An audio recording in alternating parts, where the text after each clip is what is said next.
ಸ್ನೇಹಿತರೆ, ನಾವು ಈ ದಿನ ಪರಿಚಯ ಮಾಡಿಕೊಡಲಿರುವ ವ್ಯಕ್ತಿ ಟಿ ರಾಮಚಂದ್ರ. ಇವರು ತುರುವೇಕೆರೆ ತಾಲೂಕಿನ ನಿವಾಸಿ. ಮನೆಯನ್ನೇ ಲೈಬ್ರರಿಯನ್ನಾಗಿ ಮಾಡಿ ಸುಮಾರು 15 ವರ್ಷಗಳಿಂದ ಹಲವಾರು ಪುಸ್ತಕಗಳನ್ನು ಸಂಗ್ರಹಿಸ್ತಾ ಬಂದಿದ್ದಾರೆ.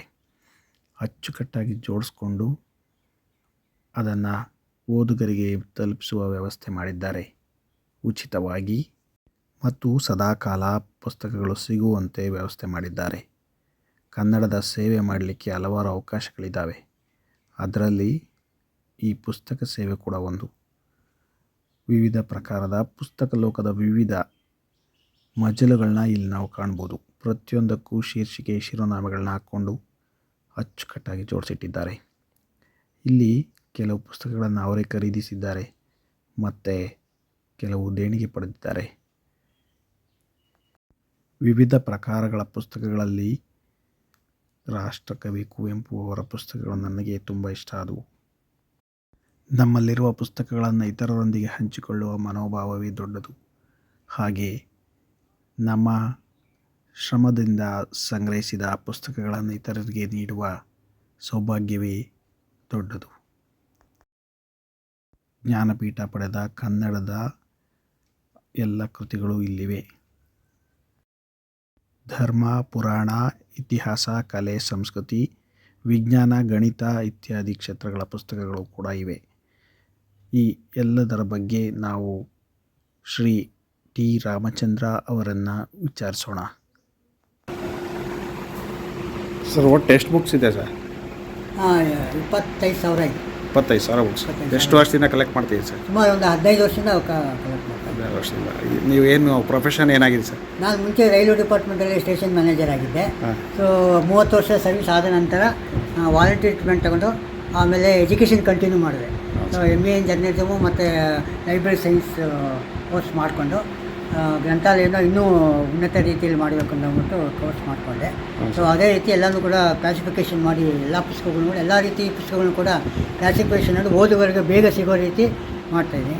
ಗ್ರಂಥಾಲಯ ಅಂತಂದರೆ ಅವರಿಗೆ ಎಲ್ಲ ರೀತಿಯ ಮಾಹಿತಿಗಳು ತಕ್ಷಣ ಸಿಗುವಂತೆ ಆಗಬೇಕು. ಸೊ ಆ ಒಂದು ದೃಷ್ಟಿಯಿಂದ ಈ ಲೈಬ್ರರಿಗೆ ಓಪನ್ ಟೈಮಿಂಗ್ಸ್ ಮಾಡಿದ್ದೀನಿ. ಯಾವ ಟೈಮಲ್ಲಿ ಬಂದು ಕೂಡ ನಿಮಗೆ ಪುಸ್ತಕ, ನಿಮಗೆ ಬೇಕಾದ ಪುಸ್ತಕ ಬೇಕಾದ ಟೈಮಲ್ಲಿ ಸಿಗುತ್ತೆ ಈ ಗ್ರಂಥಾಲಯದಲ್ಲಿ. ಆಮೇಲೆ ಈಗ ಗ್ರಂಥಾಲಯ ಮಾಡಿದ ಮೂಲ ಉದ್ದೇಶ ಏನಂದರೆ, ಮೊದಲನೇದಾಗಿ ಬುಕ್ಸ್ ರೀಡಿಂಗ್ ಹವ್ಯಾಸವನ್ನು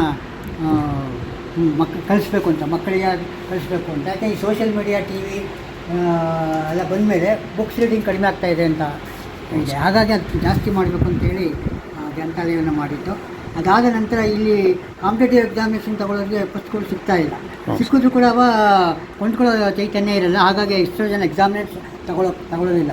ಸೊ ಅವ್ರಿಗೆಲ್ಲ ಅನುಕೂಲ ಆಗಲಿಂದ ಕಾಂಪಿಟೇಟಿವ್ ಎಕ್ಸಾಮಿನೇಷನ್ ಬೇಕಾಗುವಂಥ ಎಲ್ಲ ಬುಕ್ಸ್ಗಳು ಕೂಡ ನಮ್ಮ ಲೈಬ್ರರಿ ಇಟ್ಟಿದ್ದೀನಿ.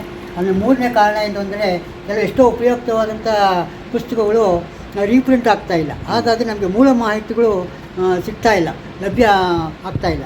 ಅದಕ್ಕೋಸ್ಕರವಾಗಿ ನಾವು ಅಂಥ ಪುಸ್ತಕಗಳನ್ನು ಕೂಡ ಇಲ್ಲಿ ಸಂಗ್ರಹ ಮಾಡಬೇಕು ಅನ್ನೋ ಉದ್ದೇಶದಿಂದ ಈ 3 ಕಾರಣಗಳನ್ನ ಇಟ್ಕೊಂಡು ಈ ಲೈಬ್ರರಿಯನ್ನು ಪ್ರಾರಂಭ ಮಾಡಿದ್ದು. ಈಗಾಗಲೇ ಪ್ರಾರಂಭ ಮಾಡಿ 15 ವರ್ಷಕ್ಕಿಂತ ಜಾಸ್ತಿ ಆಯಿತು. ಈ ಪುಸ್ತಕ ಓದುವ ಹವ್ಯಾಸ ಬೆಳೆಸಬೇಕು ಅಂದ್ಬಿಟ್ಟು ಪ್ರತಿ ತಿಂಗಳು ಮೊದಲನೇ ಶನಿವಾರ ಪುಸ್ತಕ ಪರಿಚಯ ಕಾರ್ಯಕ್ರಮ ಅಂತ ಮಾಡ್ತಾಯಿದ್ವಿ.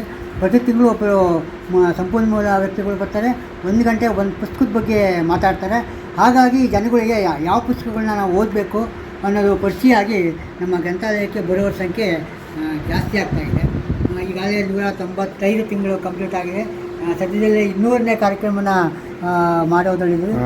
ಇವೆಲ್ಲ ಓದುಗರ ಸಹಕಾರದಿಂದಾಗಿ ಈ ಕಾರ್ಯಕ್ರಮ ನಡೀತಾ ಇದೆ.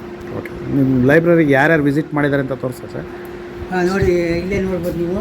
ನಮ್ಮ ಗ್ರಂಥಾಲಯಕ್ಕೆ ನಾಗಾಭರಣ ಅವರು ಬಂದಿದ್ದಾರೆ, ಆಮೇಲೆ ಸೋಮೇಶ್ ಅವರು ಬಂದಿದ್ದಾರೆ, ಹೇಮಗಳು ಕಣ್ಣಣ್ಣ ಅವರು ಬಂದಿದ್ದಾರೆ, ಸೇತುರಾಮ್ ಅವರು ಬಂದಿದ್ದಾರೆ, ಶಿವರಾಮ್ ಅವರು ಕೂಡ ಬಂದಿದ್ದಾರೆ, ನಮ್ಮ ತುಮಕೂರು ಯೂನಿವರ್ಸಿಟಿ ವೈಸ್ ಚಾನ್ಸಲರು ಕೂಡ ಬಂದಿದ್ದಾರೆ, ರಾಮಕೃಷ್ಣ ಆಶ್ರಮ ತುಮಕೂರು ಅವರು ಕೂಡ ಬಂದಿದ್ದಾರೆ.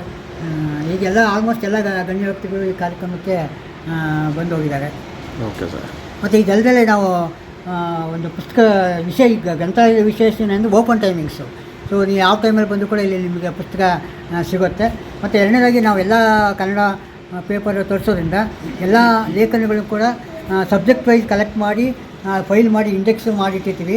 ನೀವು ತಕ್ಷಣ ಯಾವುದೋ ಒಂದು ಮಾಹಿತಿ ಬೇಕು ಅಂದರೆ ನೀವು ಪುಸ್ತಕ ಓದೋಕ್ಕೆ ಸಮಯ ಇಲ್ಲ ಅಂದರೆ ಅಂಥ ಟೈಮಲ್ಲಿ ನಿಮಗೆ ಆ ಮಾಹಿತಿ ಸಿಗುತ್ತೆ. ಯಾವುದೇ ಕಾರ್ಯಕ್ರಮಕ್ಕೆ ನೀವು ರೆಡಿಯಾಗಿ ಹೋಗ್ಬೋದು. ಸೊ ಅದೊಂದು ನಿಮಗೆ ಅನುಕೂಲತೆ ಇದೆ ಇಲ್ಲಿ. Okay sir, thank you sir. Welcome. Thank you.